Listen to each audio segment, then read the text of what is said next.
Hello everyone, welcome to only IAS. Date है आज की 14 अक्टूबर 2020 और स्वागत है आपका प्रीलिम बूस्टर न्यूज़ डिस्कशन में।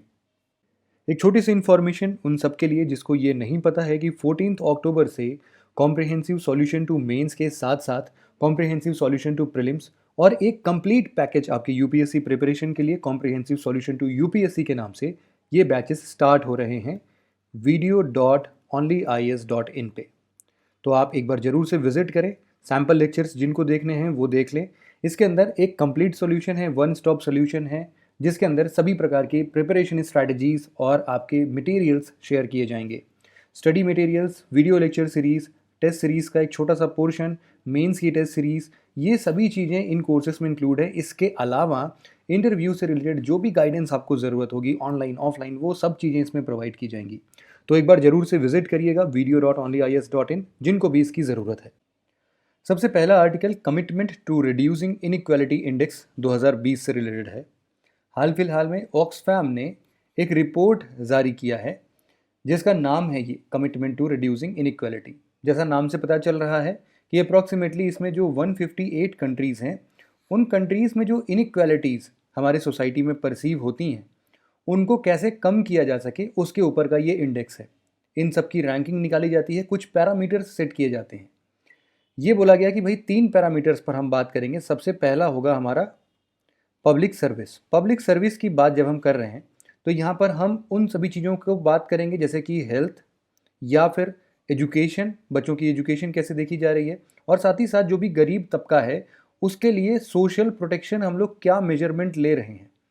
तो ऐसे मेजर्स और पॉलिसीज़ और क्या एक्शन लिए जा रहे हैं इन देशों के द्वारा, इन सभी बातों को मिला के ये इंडेक्स बनता है। ये तो पहला बात हमने कर लिया पब्लिक सर्विस के ऊपर। दूसरे नंबर पर आता है टैक्सेशन। टैक्सेशन में क्या प्रोग्रेसिव फीचर देखा जा सकता है। और तीसरे नंबर पर आता है वर्कर्स के राइट के ऊपर कि जो लोग भी निचले तबके से हैं, जो लोग भी वर्कर्स हैं, उनके राइट्स को कितने सही तरीके से प्रोटेक्ट करने की बात हो रही है, उनको कितने अधिकार दिए गए हैं। अब इस चीज़ के की टेक अवेज क्या हैं कि यहाँ पर सबसे पहला तो नॉर्वे जो कंट्री है उसने टॉप किया, फिर उसके बाद डेनमार्क है, फिर जर्मनी है। इंडिया की बात करें तो इंडिया ओवरऑल 129th रैंक पर है 158 में से। अब आप सोच सकते हैं कि क्या स्थिति है यहाँ पर इनइक्वालिटी की। पब्लिक सर्विस की बात करें तो वो और बुरा है। इसमें ओवरऑल इंडिया की रैंक है 141। तो आप जान सकते हैं कि यहाँ पर जो हेल्थ या फिर एजुकेशन या फिर सोशल प्रोटेक्शन जिसकी हम बात कर रहे थे उसमें इंडिया काफ़ी पीछे है। साथ ही साथ टैक्सेशन की पॉलिसी देखी जाए तो ये खूब बढ़िया है। 19th रैंक है इंडिया की, मतलब टैक्स तो खूब बटोरता है, लेकिन उसका जब भरपाई करने की बारी आती है हेल्थ एजुकेशन सोशल प्रोटेक्शन में, वो खराब है। साथ ही साथ जब वर्कर्स की राइट की बात आती है वहाँ पर भी काफ़ी झोलझाल है और ये ओवरऑल 151 रैंक आई है। तो इन सभी चीज़ों से हमें क्या समझ में आता है कि टैक्सेशन को हमें डेफिनेटली प्रोग्रेसिव बनाया गया है हमारे कंट्री में, but at the same time जो पब्लिक सर्विस है या फिर वर्कर्स के राइट है उनको बहुत अच्छे तरीके से हम इम्प्लीमेंट नहीं कर पा रहे हैं। अगला आर्टिकल हमारा फिशिंग कैट से रिलेटेड है। हाल फिलहाल में चिलिका डेवलपमेंट अथॉरिटी, यहाँ पर आप पहले पिक्चर देख लीजिए, ये एक प्रकार की मीडियम साइज्ड वाइल्ड कैट है। ये जो फिशिंग कैट है ना, इसको इन्होंने अम्बेसडर बना दिया। अम्बेसडर मतलब समझते हो? अम्बेसडर मतलब जो जैसे प्रचार करते हैं किसी भी कंपनी के, वो एक अम्बेसडर होते हैं, वो उस ब्रांड को रिप्रेजेंट करते हैं।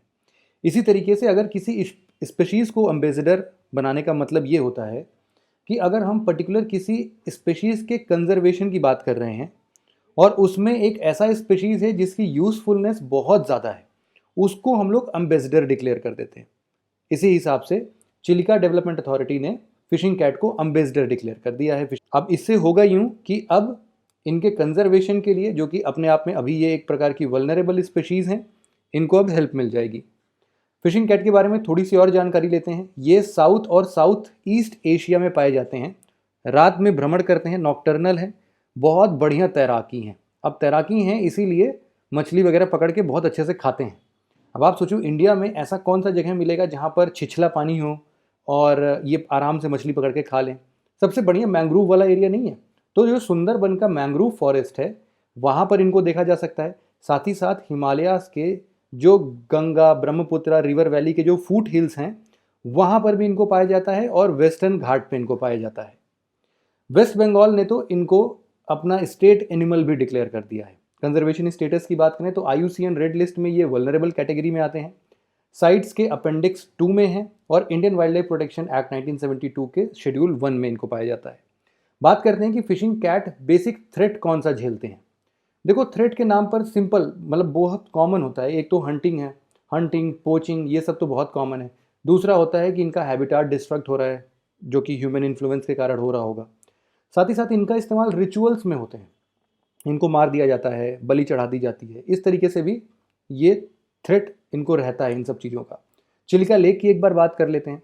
चिल्का लेक एशिया का सबसे बड़ा ब्रैकिश वाटर लेक है। ब्रैकिश वाटर लेक का क्या मतलब होता है? मान लो कि हम एक नॉर्मल लैंड ले लेते हैं, ये मान लो इधर पूरा ज़मीन है, ठीक, और हमारे इधर साइड में सारा पानी है, ठीक, ये सब पूरा पानी चल रहा है। अब क्या होगा कि ये वाला जो रीजन है, इस रीजन में अगर मान लो एक नदी आती होगी, इधर से एक नदी है और इसको पानी दे रही है, मतलब नदी का जो माउथ है वो यहाँ पर है, और यहाँ पर इस रीजन पर हमारे समुद्र का पानी भी वापस लौट के यहाँ पर आ रहा है। तो ये वाला जो रीजन बनेगा ना, ये बनेगा ब्रैकिश वाटर। अब आप बोलो चिल्का लेक में सर कौन सी नदी आती है? चिल्का लेक में आती है दया नदी, ठीक। दया नदी, इसका माउथ यहाँ पर फीड होता है और ये समुद्र का पूरा पानी वापस आता है, यहाँ पर भर जाता है, इसीलिए ये सबसे बड़ा ब्रैकिश वाटर लेक बन जाता है। आपको ये बात कभी पता होना चाहिए कि चिल्का लेक उन पहले वेटलैंड्स में काउंट होता है इंडिया में जिसको रामसर कन्वेंशन के अंदर में इंटरनेशनल इंपॉर्टेंस का दर्जा दिया गया था। ये हुआ था 1981 में। अगला आर्टिकल हमारा माउंट किलिमंजारो से रिलेटेड है। हाल फिलहाल में माउंट किलिमंजारो के स्लोप्स में एक बड़ा फायर ब्रोक आउट हुआ था और ये पूरा बहते हुए नीचे आया। किलिमंजारो अफ्रीका का सबसे हाईएस्ट पीक है और यहाँ पर आप देख सकते हो इस रीजन में तंजानिया देश है अफ्रीका के अंदर, वहाँ पर है। तंजानिया का बॉर्डर लेक विक्टोरिया से भी लगता है। लेक विक्टोरिया को सराउंड करते हैं 3 कंट्री, जिसको आप लोग टुक से याद कर सकते हो या कुट, जो आपको मजा है। अब इसमें क्या है, यू से युगांडा, के से केनिया और टी से तंजानिया। ये जो तीनों देश हैं वो लेक विक्टोरिया को घेरते हैं और तंजानिया के अंदर ही मिलता है mount Kilimanjaro. Mount Kilimanjaro Africa का टॉलेस्ट माउंटेन तो है ही, जिसका हाइट अप्रॉक्सीमेटली 6000 मीटर है या फिर 5895 टू बी एग्जैक्ट। यहाँ पर एक और स्पेशलिटी है इसकी। स्पेशलिटी ये है कि ये विश्व का सबसे ऊंचा फ्री स्टैंडिंग माउंटेन है। फॉर एग्जाम्पल हम माउंट एवरेस्ट को जानते हैं कि ये भाई सबसे ऊंचा पर्वत है। सबसे ऊंचा पर्वत है तो, लेकिन ये पूरा रेंज में आता है। ग्रेटर हिमालयास का पूरा जो रेंज ज्योग्राफी में आप पढ़ते होगे उसमें से एक है हिमालयास, ठीक। ये फ्री स्टैंडिंग माउंटेन का मतलब होता है कि ये इकलौता ही पर्वत है, आगे पीछे कोई नहीं है। तो इसीलिए ये सबसे largest free standing mountain rise है पूरे विश्व के अंदर। साथ ही साथ आप ये भी समझो कि ये एक प्रकार का स्ट्रेटो वॉल्केनो है। स्ट्रेटो वॉल्केनो को ही कंपोजिट वॉल्केनो बोलते हैं। इसका मतलब ये होता है कि ये लेयर्स में बनते हैं। मान लो लावा फ्लो करता है, एक लेयर बना दिया, सूख गया, उसके ऊपर दूसरा बन गया, उसके ऊपर तीसरा, चौथा, ऐसे करते करते इनकी हाइट बहुत बढ़ जाती है। इनको बोलते हैं कंपोजिट वॉल्केनो। और जब हाइट ऊपर बढ़ गई तो इसीलिए ऊपरी तौर पर स्नो कैपिंग भी आ जाती है। लेकिन साइंटिस्ट तो ये बोल रहे हैं कि भाई आगे आने वाले 20 सालों के अंदर अंदर इसका जो स्नो कैप है ना वो हट जाएगा, खो जाएगा। तो ये चिंताजनक बात है। ग्लोबल वार्मिंग का ये इफेक्ट साफ साफ दिख रहा है यहाँ पे। अगला आर्टिकल हमारा नोबेल प्राइज इन इकोनॉमिक्स से रिलेटेड है। 2020 का नोबेल प्राइज इन इकोनॉमिक 2 लोग, एक पॉल आर मिलग्रॉम और रॉबर्ट बी विल्सन को इस नोबेल प्राइज इन इकोनॉमिक्स से सम्मानित किया गया है। इनका बेसिक मुद्दा ये था बताने का कि भाई देखो, आज के नए ज़माने में जो हम लोग ऑक्शनिंग करते हैं ना, इसमें अब वो पुराना ज़माना नहीं रहा कि हम बोले कि भाई बताओ बोली लगाते हैं, ये एक तस्वीर है, इसको हम बेचते हैं, बताओ इस तस्वीर की कीमत स्टार्ट होती है 1 करोड़ रुपए से। वो बोली लगाएंगे 1 करोड़ 1, 1 करोड़ 2, फिर किसी ने बोला 1.25 करोड़, तो बोले बहुत बढ़िया 1.25 करोड़ 1, 1. ये वाला नहीं चलेगा। अब हमें सर्विस क्या है, मतलब सबसे पहले तो ये देखा जाए कि ऑक्शन हम कर किस चीज़ कर रहे हैं, साथ ही साथ हमें किस पर्पस के लिए ऑक्शन करना है। क्या हम सर्विस प्रोवाइड करना चाहते हैं ऑक्शन करने के लिए? क्योंकि आज के टाइम पर आप देखो ना कि स्पेक्ट्रम जो होती है, इलेक्ट्रोमैग्नेटिक स्पेक्ट्रम, उसकी पूरी ऑक्शनिंग होती है। हम कार्बन एमिशन की ऑक्शनिंग करते हैं, बिजली का डिस्ट्रीब्यूशन कर रहे हैं उसकी ऑक्शनिंग कर दे रहे हैं। तो बहुत सारी चीज़ हैं। तो यहाँ पर जो बिडर्स हैं उनके बारे में जानकारी प्राप्त करना, या फिर हम ऑक्शन के अलग अलग डिज़ाइन के बारे में बात कर सकते हैं। ऐसी बहुत नई चीज़ है जो इन्होंने बताया कि भाई हमारे पास अब नए ऑक्शन के फॉर्मेट होने चाहिए और उसका कुछ एक बेसिक स्ट्रैटेजी बताया कि हम किस हिसाब से ऑक्शन हमें करना चाहिए, उसको हम कैसे चुनें, इसके ऊपर इनकी पूरी स्टडी कंडक्ट की गई थी। पुराने ज़माने की बात छोड़ो, नए ज़माने पर आते हैं। अब जैसे यहाँ पर एग्जाम्पल दिया हुआ है कि हमें कोई प्राइवेट ऑक्शन अगर करता है तो उसका बेसिक मोटिव क्या होगा कि हमें खूब सारा प्रॉफिट मिले। लेकिन यहीं अगर गवर्नमेंट अपनी सर्विस के लिए ऑक्शन करता है तो वो क्या सोचता है कि मैक्सिमम लोगों तक ये पहुँचे। तो ऑक्शन करने का जो पर्पज़ है, वो मोटिव है, वो डिफरेंट है। इन मोटिव्स के ऊपर डिपेंडेंट होके हमें ये भी देखना पड़ता है कि कमोडिटी कौन सी है जिसकी हम ऑक्शन कर रहे हैं, हमारा पर्पज़ क्या है, ठीक है, कौन कौन एंटिटीज़ इसमें इन्वॉल्व हैं। क्या अमीर लोग इन्वॉल्व हैं तो हम डेफिनेटली वही बोली लगाएंगे। इस तरीके से हम लोग देखते हैं रेडियो स्पेक्ट्रम हमें ऑक्शन करना है, कार्बन डाइऑक्साइड का एमिशन, इलेक्ट्रिसिटी, लोकल गार्बेज का कलेक्शन कौन करेगा, उसका अधिकार किसके पास जाएगा, इन सब चीज़ों की भी ऑक्शनिंग होती है। तो आज के ज़माने में जिस हिसाब से ऑक्शनिंग का फैक्टर चेंज हो रहा है, बिहेवियर चेंज हो रहा है, उसी हिसाब से हमें इख्तियार करना चाहिए नए मेथड्स जिसके बेसिस पर हम ऑक्शन कर सकें। इनका कहना था कि केवल और केवल ऑक्शन जो है वो बिडर्स जो बिड करते हैं उसके लिए या फिर जिनको प्रॉफिट होता है, केवल यही लोग इन्वॉल्व नहीं होते, बल्कि society as a whole impact होती है इस बिडिंग प्रोसेस से, इस ऑक्शनिंग के प्रोसेस से। इसीलिए इसको हमें ध्यान देना चाहिए। इन्होंने अलग अलग रूल्स बनाए ऑक्शनिंग के कि हमें क्लोज्ड बिड करना है या फिर सील्ड बिड करना है। साथ ही साथ कौन है, मतलब इकलौता बिड हमारे सामने है तो उससे निगोशिएट करना है कि बहुत सारे बिडर्स हैं जिनके साथ ये ऑक्शनिंग करनी है। साथ ही साथ जो हम ऑक्शन कर रहे हैं वो कमोडिटी है या कोई सर्विस है, अनसर्टेनिटी कितनी है। ऐसा तो नहीं है कि किसी एक बिडर के पास किसी एक ऑब्जेक्ट जिसको हम ऑक्शन कर रहे हैं उसकी कुछ ऐसी क्रूशियल इन्फॉर्मेशन है जो बाकी के पास है ही नहीं। तो जब बाकी के पास नहीं है तो ये चाहेगा कि अब किसी को तो जानकारी है नहीं, सस्ते में ले लेते हैं इस चीज़ को। तो मतलब ये सारी चीज़ें नहीं होनी चाहिए। इन्हीं के ऊपर ये पूरी स्टडी इन्होंने कंडक्ट की थी। अगला आर्टिकल है tech for tribals initiatives. Recently ministry of tribal affairs ने एक स्कीम लॉन्च की है, एक अनाउंस किया है कि टेक फॉर ट्राइबल इनिशिएटिव हम ले रहे हैं। बेसिकली इसमें ट्राइफेड, छत्तीसगढ़ एमएफपी फेडरेशन और आईआईटी कानपुर का जॉइंट इनिशिएटिव है। इसके अंदर क्या होता है, ट्राइफेड ने ना एमएसएमईज के साथ कोलैबोरेशन किया है। इनका एक स्कीम है जिसका नाम है ईएसडीपी स्कीम। इसके अंदर ये लोग ट्राइबल्स लोगों के स्किल को डेवलप करना चाहते हैं, बताना चाहते हैं कि भाई आपके अंदर भी एंटरप्रेन्योरियल कैरेक्टरिस्टिक है, इसको उभारिए और आप एंटरप्रेन्योर्स बन जाइए। तो इसीलिए इस स्किल को उभारने के लिए इन्होंने एक वन धन ट्राइबल बेनिफिशरीज को आइडेंटिफाई किया है। इन्हीं को ये लोग इस तरीके से एंटरप्रेन्योर्स बनाना चाहते हैं। इनका बेसिक एम मैंने आपको बता दिया कि ये एंटरप्रेन्योरशिप डेवलपमेंट करना चाहते हैं। इनका की एम तो वही है। सॉफ्ट स्किल्स इनको देंगे, ट्रेन करेंगे। आईटी की ज़रूरत पड़ती है तो ये फैसिलिटी प्रोवाइड कराएंगे। और ये सब कहाँ से हो पाएगा, ये होगा वन धन विकास केंद्र हैं इनके अंदर में, जैसे कि एसएचजीज बनाएंगे। एसएचजीज का ऑपरेशन, अगर इसमें आईटी सेक्टर की ज़रूरत पड़ती है तो ये हेल्प प्रोवाइड करेंगे। इसके अलावा ट्राइफेड ने बहुत सारे रेप्यूटेड नेशनल इंस्टीट्यूशंस के साथ टाई अप कर लिया, जैसे कि आईआईटी कानपुर तो है ही है, साथ ही साथ आर्ट ऑफ लिविंग आप सबको पता होगा, टिस है, TISS, KISS भुवनेश्वर, और विवेकानंद केंद्र तमिलनाडु का सृजन। बहुत सारे ऐसे चीज़ें हैं जिनके साथ इन्होंने कोलैबोरेशन कर लिया है। इन सभी के माध्यम से वो ट्राइबल लोगों तक पहुंचना चाहते हैं, उनको ट्रेन करने की बात करते हैं। यहाँ पर जब हम बात करते हैं आत्मनिर्भर की, तो असली आत्मनिर्भरता तभी आएगी जब हमारे इंडिया के ट्राइबल्स लोगों के पास भी ये आत्मनिर्भर होने की संभावनाएं दिखेंगी। वंदन स्कीम की बात करें तो मिनिस्ट्री ऑफ ट्राइबल अफेयर्स और ट्राइफेड का एक इनिशिएटिव है जिसमें वही जितने भी ट्राइबल हैं, गैदरर्स हैं, उनको हम लोग लाइवलीहुड जनरेट करने का एक माध्यम देते हैं। उनको बोलते हैं कि हम आपको ट्रांसफॉर्म करना चाहते हैं एंटरप्रेन्योर्स के लिए। ये वन धन विकास केंद्र जो होते हैं ना, यही बोलते हैं कि भाई हम ऐसे 10 ट्राइबल सेल्फ हेल्प ग्रुप को पकड़ेंगे, उनको ट्रेन करेंगे, सारी वर्किंग कैपेसिटीज सिखाएंगे, उनके प्रोडक्ट्स में वैल्यू ऐड करेंगे और फिर उनको मार्केटेबल बनाएंगे। उनको सिखाएंगे कि मार्केट में कैसे इन प्रोडक्ट्स को बेचते हैं, केवल अपने ही स्टेट में नहीं, दूसरे स्टेट में, दूसरे देश में कैसे बेचते हैं, ये सब चीज़ें इनको सिखाई जाएगी। ट्राइफेड की बात करें, 1987 में मिनिस्ट्री ऑफ ट्राइबल अफेयर्स के अंदर में इसको इस्टेब्लिश किया गया था। और इसका बेसिक पर्पज़ यही है कि जो भी ट्राइबल के लोग हैं और जो भी ये फॉरेस्ट प्रोडक्ट से अपना जो भी प्रोड्यूस करते हैं, उन प्रोडक्ट्स को हम लोग एक अच्छा प्लेटफॉर्म प्रोवाइड कर सकें जिसके बेसिस पर हम लोग इनको दूर दूर तक फैला सकें। अगला article India energy modelling forum से रिलेटेड है।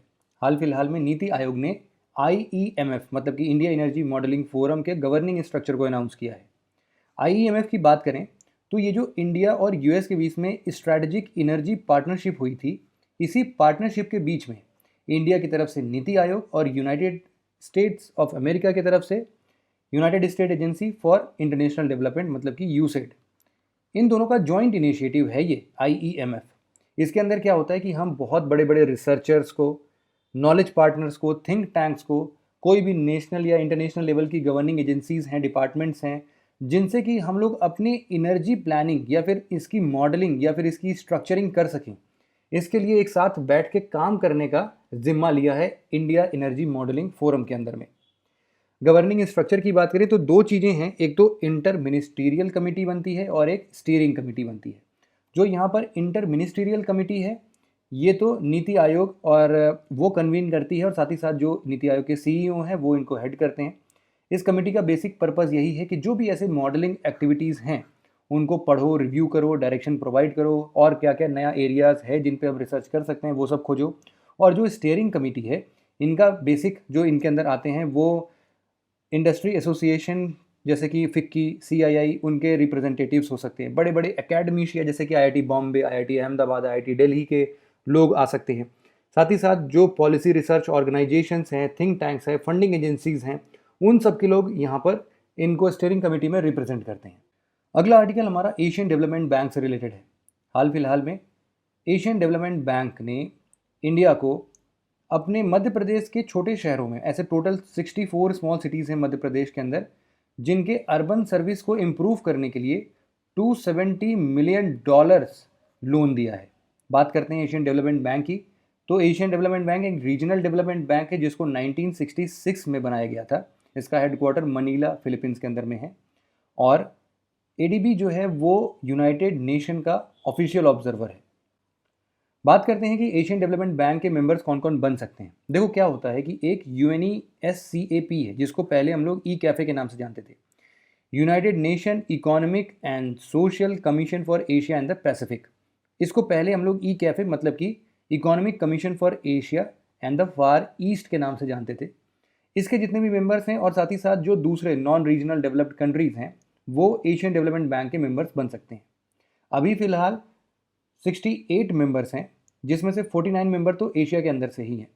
वोटिंग राइट्स, चूँकि अब देखो कब बना था ये बना था 1966 में। उस टाइम पर इक्वालिटी वगैरह की बात उतनी नहीं होती थी, तो इस बात से भी आप कॉमन बेसिस पर भी अंदाज़ा लगा सकते हो, कॉमन सेंस का यूज़ करके, कि यहाँ पर इक्वल वोटिंग तो नहीं होगी। जैसे वर्ल्ड बैंक में होता है कुछ वैसा ही वोटिंग सिस्टम यहाँ पर भी रखा गया है कि जिसने जितना ज़्यादा कैपिटल सब्सक्राइब किया है, यहाँ पर जितना ज़्यादा इन्वेस्ट किया है, उसी प्रोपोर्शन में उनके वोटिंग राइट्स दे दिए जाएंगे। 2019 31 दिसंबर मतलब कि 2019 के बिल्कुल आखिरी दिन की बात करें, वहाँ पर जो सबसे बड़े 5 शेयर होल्डर्स थे वो हैं जापान और US, जिन्होंने 15.6% टोटल शेयर्स लिए हैं, दोनों ने 15.6। इसके बाद चाइना है 6.4% पे, इंडिया है 6.3 और ऑस्ट्रेलिया है 5.8%। रोल्स एंड फंक्शन की बात करें, बेसिक इसका पर्पज़ यही है कि जो भी एशिया रीजन है और पैसिफिक रीजन है वहाँ पर पॉवर्टी रिड्यूस करना है। इसके लिए हमें ग्रोथ करना पड़ेगा। Growth in the sense of investment, ये इन्वेस्टमेंट देगी। जैसे कि हेल्थ सेक्टर ख़राब है, वहाँ पर इन्वेस्ट कर दो, लोन दे दो। अगर हेल्थ सेक्टर के अलावा इंफ्रास्ट्रक्चर ख़राब है, वहाँ पर लोन दे दो या फिर ग्रांट दे दो इनको। इन्फॉर्मेशन में कहीं पर भी कमियाँ आ रही हैं वो शेयर कर दो। तो इन सब बेसिस पर एक अच्छा शेप देना किसी भी डेवलपिंग नेशन को। क्लाइमेट चेंज से रिलेटेड अगर उनका इम्पैक्ट कहीं पर बहुत ज़्यादा है, वहाँ पर कुछ फंडिंग दे दो। नेचुरल रिसोर्सेज मैनेज नहीं हो पा रहे हैं, उनके लिए कुछ हेल्प कर दो। मतलब ये सारी चीज़ें हैं जिसमें हम लोग इकोनॉमिक ग्रोथ की बात करते हैं, साथ ही साथ इन्वायरमेंट को प्रोटेक्ट करने की भी बात कर रहे हैं, और साथ ही साथ ये भी देख रहे हैं कि इस रीजन में जितने भी लोग हैं उनके बीच में कोऑपरेशन बन सके, इंटीग्रेशन डेवलप हो सके। अगला आर्टिकल हमारा कामधेनु दीपावली अभियान से रिलेटेड है। हाल फिलहाल में राष्ट्रीय कामधेनु आयोग ने एक नेशन वाइड कैंपेन स्टार्ट किया जिसके अंदर वो लोग कामधेनु दीपावली अभियान को सेलिब्रेट कर रहे हैं।